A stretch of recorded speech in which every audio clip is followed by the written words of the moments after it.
Hello. तर आज आहे कराडमध्ये आमचा दुसरा दिवस. येस.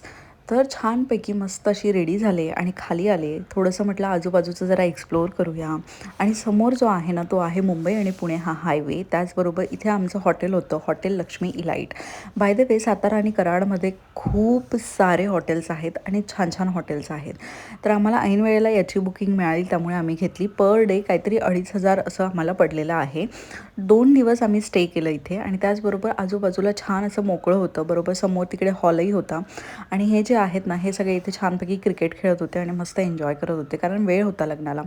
मग म्हटलं चला सातारा आणि कराडमध्ये आलो आहोत आणि पोहे आणि छानपैकी तर्रीदार मिसळ नाही खाल्ली तर मग काय खाल्लं, म्हणून छानसा नाश्ता करून घेतला आणि टेस्ट ही अप्रतिम होती.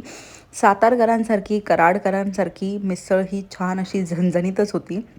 आणि त्याचबरोबर रूममध्ये गेले. मग काय दर्शसोबत थोडंसं गप्पा मारत होते, कारण की 2 दिवस झाले तो ना जास्त माझ्याशी आणि दीपकशी बोलतच नव्हता, कारण इतके सारे लोकं होते त्याच्या आजूबाजूला, तर त्यामुळे तो त्यांच्यातच गुंतलेला होता. आणि मग काय हे हेलिकॉप्टर जे आहे ते त्याला भाग्याने घेऊन दिलं होतं. भाग्यश्री ही माझी नवीन फ्रेंड, दीपकची कलीग, त्याचीसुद्धा फ्रेंड.